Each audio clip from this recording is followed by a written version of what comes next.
King Louis XVI, the absolute ruler of France, adored by his people and surrounded by luxury, wealth, and power. But everything changed in an instant. In the blink of an eye, the king of a nation was brought low. Betrayed by the very country he ruled, Louis XVI would lose his crown, his title, and ultimately, his head. But what led to this shocking fall from grace? Join us as we uncover the dramatic tale of a monarch who believed he was invincible, only to discover that no one not even Kingsair beyond the reach of revolution. The year was 1774. At the age of 20, King Louis XVI ascended to the throne of France, inheriting one of the largest and most powerful nations in Europe. France was rich in history, culture, and influence, with a legacy of monarchs who ruled with absolute power. But Louis, a shy and reserved man, was not prepared to carry the immense weight of the crown. His reign would be marked by a series of missteps, missed opportunities, and challenges far beyond his control. Louis was not a natural leader. He had inherited a kingdom burdened by debt, a monarchy deeply entrenched in tradition and hierarchy, and an aristocracy that demanded attention. The lavish lifestyle of the French court at Versailles stood in stark contrast to the growing discontent of the common people who suffered under extreme taxation, famine, and inequality. As the king tried to balance the needs of the nobles with the suffering of his people, he found himself isolated, unable to keep control of the rapidly deteriorating situation. The 18th century was a time of change. The Enlightenment had brought about new ideas of liberty, equality, and fraternity, challenging the traditional structures of power. Ideas of democratic representation and civil rights were beginning to take hold. Yet, Louis XVI remained committed to the old ways. He believed in the divine right of kings, that his authority was bestowed upon him by God, and that his decisions were final. This belief in absolute monarchy would become one of his greatest downfalls. At the same time, France was facing a financial crisis. The country's involvement in the American Revolution had drained the royal treasury, and Louis was forced to call the Estates General in 1789, a decision that would lead to the collapse of his power. The Estates General was meant to address the financial crisis, but it became the catalyst for a revolution that would ultimately destroy the monarchy. Louis's failure to act decisively and his reluctance to embrace reform only fueled the anger of the common people. In Paris, as food prices soared and the people suffered, protests began to intensify. The storming of the Bastille in July 1789, a symbol of royal oppression, marked the beginning of a new era. The revolutionaries, led by the masses and fueled by revolutionary ideals, demanded change. They sought the overthrow of the monarchy, the redistribution of power, and an end to centuries of aristocratic privilege. For Louis, the revolution was a threat that he failed to fully grasp. As his people turned against him, his royal family became a symbol of the oppression they sought to abolish. The Palace of Versailles, once a symbol of royal power, became a prison. As France spiraled into chaos, Louis XVI tried to hold on to the monarchy, but his indecision and lack of political acumen left him vulnerable to the forces of revolution. The monarchy's downfall began to gain momentum.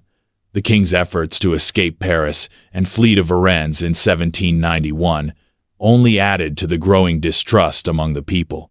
His failed attempt to flee was seen as a betrayal, further cementing the belief that the monarchy was an enemy of the revolution. By the time Louis and his family were brought back to Paris, the monarchy had lost all legitimacy in the eyes of the public. Louis XVI's fate seemed sealed. The once mighty monarch, whose word had once been law, was now a prisoner in his own palace, his every move watched by those who had once pledged their loyalty. The revolutionaries had no intention of letting him rule again, but would they dare to go as far as executing their king? The tension in France was palpable. The monarchy, which had once seemed invincible, was crumbling from within. Louis XVI's reluctance to accept the inevitable changes sweeping across the nation, his inability to connect with his people, and his increasing isolation made him more vulnerable by the day. His attempts to quell the revolution with force only seemed to drive the people further away. In 1792, as revolutionary fervor reached its peak, the monarchy faced its greatest challenge. The National Convention, made up of radical revolutionaries, proclaimed the abolition of the monarchy. Louis XVI was no longer king, was simply a prisoner. His family was confined to the Temple prison, isolated from the rest of society, surrounded by angry mobs who demanded justice. The king and his family were no longer symbols of power, but symbols of everything the revolution sought to destroy. But Louis, still stubborn in his belief that he was the rightful ruler, refused to accept the shift in power. His refusal to acknowledge the revolutionaries was a fatal mistake. As the revolutionaries took control of France, they viewed the king not as a prisoner but as a threat to their new republic. His very existence was a reminder of a system they had vowed to dismantle. The question on everyone's mind was no longer whether Louis would be deposited, was whether he would be executed. As the trial of Louis XVI began, the mood in France grew darker. The former king was accused of treason, of conspiring with foreign powers, and of betraying his people, but the trial was a formality. The revolutionary government had already made up its mind. The king's death was seen as an act of justice, a necessary sacrifice to secure the future of the revolution. The trial itself was a political theater. Louis, who had once been the most powerful man in France, was now reduced to a figurehead. He defended his actions, claiming that he had done everything in his power to protect the nation, but his pleas fell on deaf ears. The revolutionaries had made up their minds. They had been pushed too far by the monarchy's inability to adapt, and they believed that the death of the king was the only way to ensure that the revolution would not be undone. As the trial continued, the evidence against Louis mounted. His attempts to flee France in 1791, his correspondence with foreign monarchs, and his refusal to accept the revolutionary changes were all used as proof of his treason. But the revolutionaries were not interested in fair justice. They were interested in sending a message. The monarchy had no place in the new France. Louis XVI had become a symbol of the old regime, a regime that had to be eradicated if the revolution was to succeed. As the days passed, the revolutionaries grew more impatient. They knew that the king's execution was the only way to secure their victory. The pressure to act grew, and soon Louis's fate was sealed. On the 21st of January 1793 at 10 a.m., he was escorted to the guillotine. The streets of Paris were filled with revolutionaries eager to witness the end of the monarchy. But even as the execution loomed, Louis XVI remained defiant. He had lost everything: his kingdom, his crown, his family, but he was determined to go to his death with dignity. What would his final moments reveal? Would he accept his fate as a martyr, or would he fight until the very end? The final moments of Louis XVI's life were filled with a tense quiet. As he stood at the foot of the scaffold, the king was offered the chance to address the crowd. His final words were a quiet declaration of innocence. "I die innocent of all the crimes laid to my charge." His words were drowned out by the roar of the crowd, as revolutionaries cheered the imminent end of a monarch who had been blind to their suffering. As Louis ascended the scaffold, the crowd grew silent in anticipation. The executioner, who had carried out countless beheadings before, readied the guillotine. The blade, sharp and merciless, would strike down the last of France's monarchs. Louis was placed on the scaffold, and in one swift motion his head was severed from his body. The revolutionaries erupted in cheers. The monarchy was no more. But even as Louis XVI's head rolled into the basket, the echoes of his death would reverberate throughout France. The revolution that had led to his execution was far from over. The French Republic would soon descend into chaos, as internal conflicts and external threats threatened to tear the nation apart. The reign of terror would follow, a period of violent purges where thousands of enemies of the revolution would meet the same fate as Louis XVI. The death of the king did not bring peace, it brought more bloodshed. Louis XVI's execution marked the end of an era, but it also marked the beginning of a new chapter of uncertainty and violence in France. Could the revolutionaries, having secured the death of their king, unite the nation in the name of liberty and equality? Or would the bloodshed continue, as factions fought for control of the revolution? The day of Louis XVI's execution, the 21st of January, 1793, would forever change the course of French history. The monarchy, which had ruled for centuries, was gone in a flash. As the clock struck 10 a.m., Louis XVI, once the most powerful man in France, was led out to the scaffold in the Place de la Révolution, now known as the Place de la Concorde. The streets of Paris were lined with thousands of revolutionary supporters, eagerly awaiting the death of the man they had once revered. Louis walked with dignity, though his steps were slow and the weight of the situation pressed down on him. His hands were bound, but his head held high. The once mighty king, who had lived in palaces and commanded armies, now found himself reduced to a prisoner, soon to face the guillotine, the symbol of the revolution he had failed to stop. The crowds jeered and shouted insults at him, but Louis was calm, almost serene. The people had already condemned him, but he was determined to meet his fate with grace. As he was placed upon the scaffold, Louis XVI was offered the opportunity to speak, to say something before he was executed.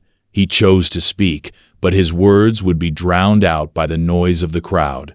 His final words were brief and to the point: "I die innocent of all the crimes laid to my charge." His declaration of innocence was met with a mix of indifference and scorn from the revolutionaries.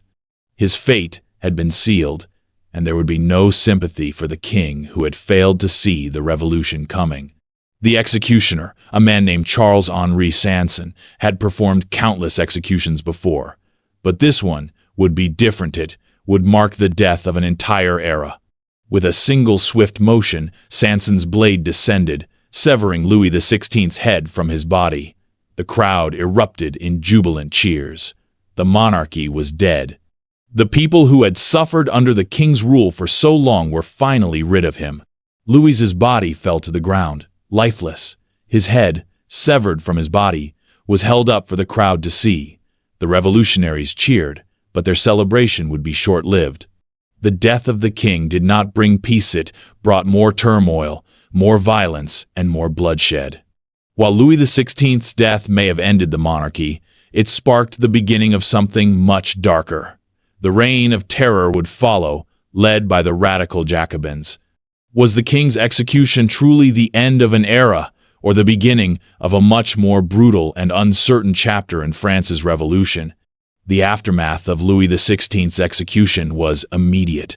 The revolutionaries, now fully in control, began purging anyone they deemed a threat to the revolution. The king's death symbolized the total collapse of the old regime, but it also marked the beginning of an even more brutal phase of the revolution, the Reign of Terror. Led by Maximilien Robespierre and the radical Jacobins, the Reign of Terror sought to crush any opposition to the revolution. Thousands of perceived enemies of the revolution, including nobility, clergy, and former revolutionaries, were arrested and sent to the guillotine. The public executions, which had begun with Louis XVI, became a symbol of the revolution's resolve, and the revolutionary government's efforts to maintain power through fear and violence intensified. For the revolutionaries, the death of Louis XVI was both a victory and a necessary sacrifice. The king's execution was seen as the triumph of the people over the monarchy, but it also set a dangerous precedent. If the king could be executed, no one was safe. The revolutionaries, who had once spoken of liberty, equality, and fraternity, began using terror as their primary tool to consolidate power. The guillotine became the symbol of the revolution's violent justice, and the streets of Paris were soon filled with the bodies of those who dared to challenge the new order. As the Reign of Terror unfolded, it became clear that the death of Louis XVI had not ended the revolution. It had only intensified it. The revolutionaries' belief in their righteousness grew stronger, even as the nation descended into chaos. The bloodshed continued, and soon, even the leaders of the revolution, once allies of the king's execution, would find themselves on the chopping block. The revolution, which had begun as a call for equality and justice, was consumed by its own violence. The revolution had destroyed the monarchy, but it had also left France in turmoil. With the death of Louis XVI, the revolutionaries had won the battle, but would they win the war? Could the revolution survive the very terror it had unleashed? The consequences of Louis XVI's death were far-reaching, not just for France, but for the world. His execution set the stage for the rise of Napoleon Bonaparte, who would eventually take control of France and proclaim himself emperor. The revolution that began with the ideals of liberty and equality would give way to authoritarian rule. Louis XVI's death, though seen by the revolutionaries as a necessary act, also exposed the deep contradictions at the heart of the revolution itself. The revolution had set out to create a republic, but in the end, it was the rise of a new dictator, Napoleon, that defined the next chapter in French history.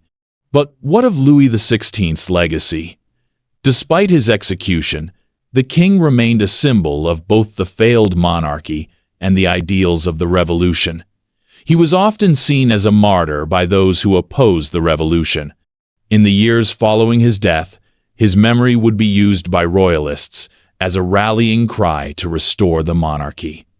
Even in death, Louis XVI remained a figure who defined the political struggles of the time. What if Louis XVI had been able to survive the revolution? What if he had embraced the changes that were coming to France? Would the country have avoided the chaos and violence that followed? Or was revolution inevitable? The execution of Louis XVI was supposed to be the final act of the revolution. The monarchy had been overthrown, the king had lost his head, and the republic was born. But what if this death wasn't just the end of an era, but the beginning of an even more complicated struggle? What if the execution of Louis XVI set in motion a chain of events that no one could have anticipated? The revolution that had started with cries for liberty, equality, and fraternity now spiraled into something far darker, a nation gripped by terror, and a new regime that would stop at nothing to maintain control. After the death of Louis XVI, the world watched as France fell into chaos. With the monarchy abolished, the nation had no true leader. A power vacuum ensued, and factions within the revolution began to clash. The revolutionaries who had cheered the king's execution now found themselves at odds with each other as differing visions of the future of France took shape. What had begun as a fight for freedom became a bloody battle for power, with each faction willing to do anything, no matter the cost, to ensure their own survival. The very ideals that Louis XVI's execution was supposed to uphold, liberty, equality, and fraternity, began to unravel. The radical Jacobins, led by Maximilien Robespierre, took control of the revolution and instituted what became known as the Reign of Terror. The revolutionaries, who had once been hailed as heroes for their bravery and commitment to change, now turned on their fellow countrymen. Thousands of individuals, including former revolutionaries, were arrested, tried, and sent to the guillotine in a frenzy of bloodlust and political purges. The revolution had cannibalized itself, but the twists didn't end with the Reign of Terror. What if Louis XVI's death wasn't just a political necessity for the revolutionaries? What if it was a calculated move by a small group of elites, both inside and outside France, who saw the monarch as an obstacle to their vision of the future? Some have speculated that Louis XVI's death was not simply a consequence of the revolution, but a carefully planned event by powers that were manipulating the course of French history. Was the execution part of a larger plot by foreign powers who sought to destabilize France for their own benefit? Was the king's death part of a calculated strategy to weaken France so that it could be more easily controlled?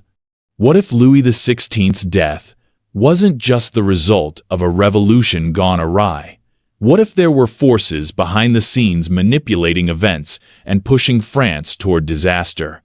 To uncover the truth, we must dig deeper into the people and factions that shaped the revolution and consider the possibility that Louis XVI's execution was just one piece of a much larger, more dangerous puzzle.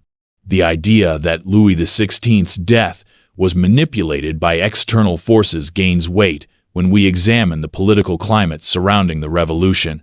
France was already involved in a war with other European powers, including Austria, Prussia, and Great Britain, who had a vested interest in seeing the revolution fail. The execution of the king, one of the most symbolic acts of defiance against the old regime, set a dangerous precedent. It sent shockwaves throughout Europe, and it's possible that certain foreign powers saw an opportunity to destabilize France by supporting the radical factions of the revolution. But the theory of manipulation extends beyond foreign influence. Some believe that the Jacobins, led by figures like Robespierre, were not just acting in the name of the revolution, but were themselves being manipulated by more powerful forces within France. Was Robespierre, the leader of the Reign of Terror, truly the architect of the revolution, or was he a pawn in a much larger game? The Jacobins were radical, yes, but they were also politically savvy and ruthlessly determined. Could they have been the tools of elite factions seeking to create a new political order at any cost? Another twist in the story comes from the role of Marie Antoinette, Louis XVI's wife. Her execution just a few months after the king's, also by guillotine, marked the end of the French royal family's rule. But it's important to remember that Marie Antoinette was not simply a symbol of royal excess, she was a symbol of a Europe divided. The queen, once ridiculed for her extravagance and her perceived indifference to the suffering of the French people, had long been a target of both the revolutionaries and foreign powers. Her death, like Louis XVI's, could have been part of a strategy to eliminate any remnants of royal power and to demonstrate that even the most powerful figures were not beyond the reach of the revolution. What if the execution of Louis XVI and Marie Antoinette was part of a broader strategy to manipulate the very course of history? Could the revolution have been steered by forces outside of France, pushing the country toward an inevitable collapse, setting the stage for a new kind of power to emerge? As time went on, Louis XVI's legacy was viewed differently by various groups. While the revolutionaries hailed his execution as a victory for the people, others began to see it as a tragic and unnecessary death that had cost France dearly. Over the years, many came to view Louis XVI as a martyr king who had been led to the guillotine not just by the people, but by a complex web of political intrigue and external pressure. Could his death have been avoided if the revolutionaries had acted differently? Or was the monarchy's fall inevitable, the result of centuries of political instability and social inequality? Louis XVI's death remains a defining moment in French history. It was a pivotal act that not only marked the end of the monarchy, but also set the stage for the rise of Napoleon Bonaparte. The revolution, which began as a fight for freedom and equality, eventually gave way to an authoritarian rule under Napoleon. The monarchy's death was not the end of the struggle, was the beginning of a new power struggle that would shape the future of France and Europe. As the dust settled after Louis XVI's death, one question remained. Was his death the result of a true revolution, or was it part of a larger, orchestrated effort to reshape France in a way that suited the ambitions of a few? The full scope of the story may never be known, but the legacy of Louis XVI continues to be felt today. The execution of Louis XVI was more than just the death of a king. It was the culmination of a century of unrest, inequality, and disillusionment. His death ended over 1,000 years of continuous monarchy in France, but it also set in motion a series of events that would transform the nation and the world forever. The French Revolution, which had once been fueled by lofty ideals of liberty, equality, and fraternity, would soon descend into a violent, chaotic period that left scars on the country for generations to come.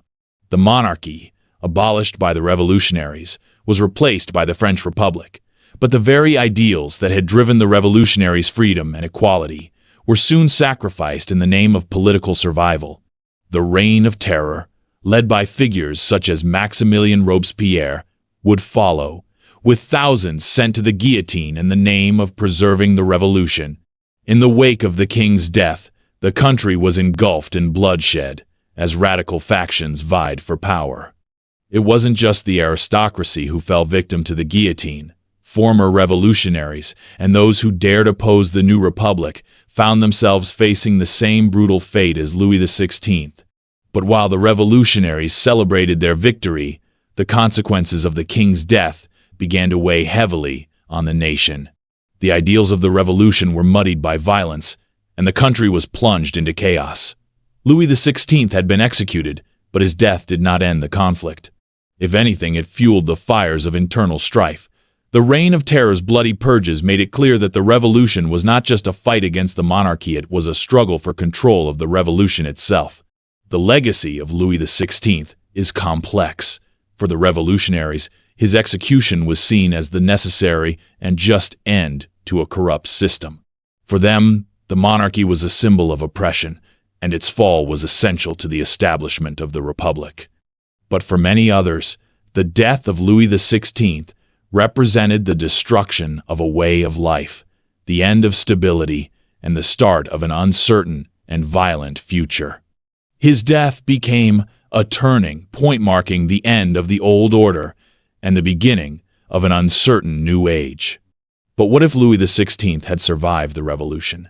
What if the monarchy had been reformed rather than abolished? Could France have avoided the chaos that followed? Was his execution truly necessary, or did it become the catalyst for even greater conflict? The legacy of Louis XVI continued to shape France long after his death.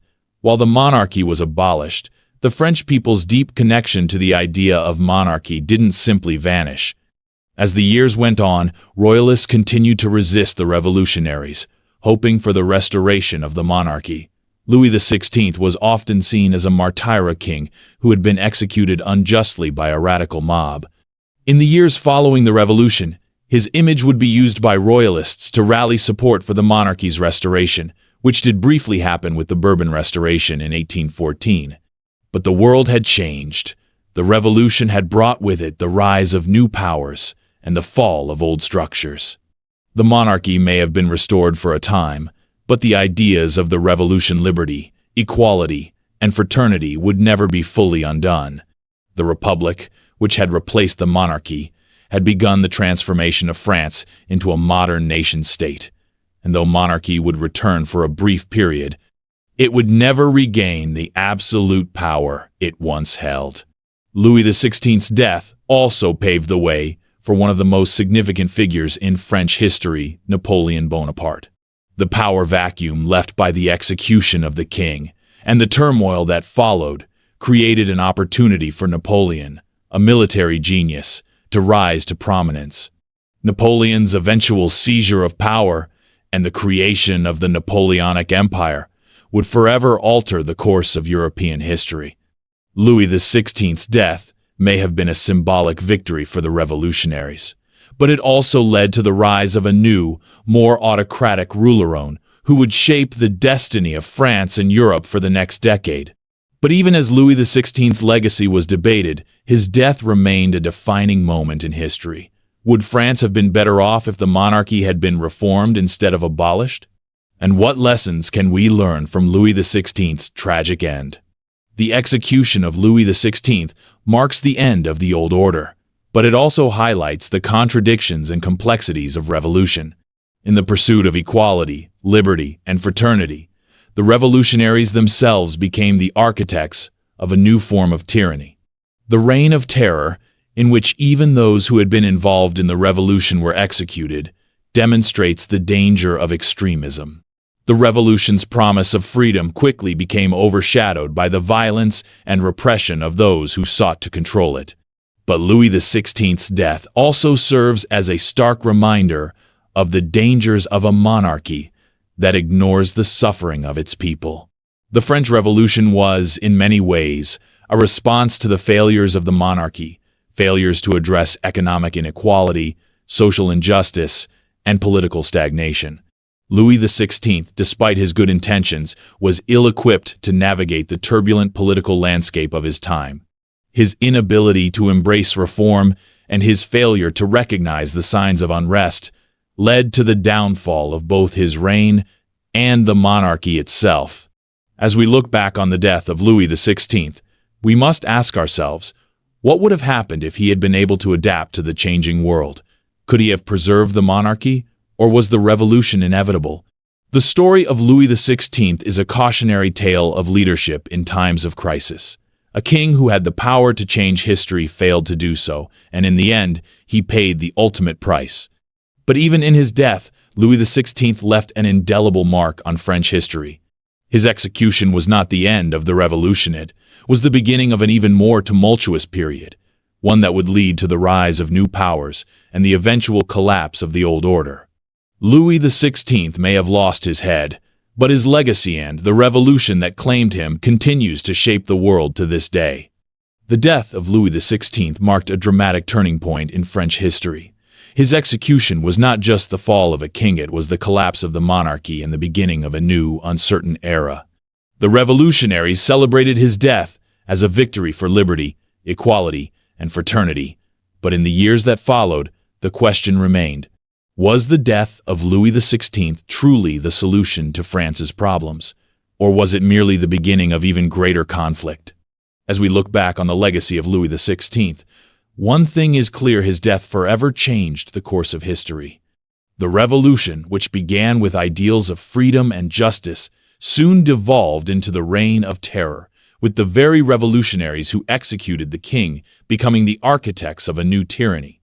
The world saw a shift in power, and the king's death set the stage for the rise of Napoleon Bonaparte, whose reign would reshape Europe for decades. But what if Louis XVI had been able to adapt to the changing world around him? What if he had embraced the reforms needed to prevent revolution?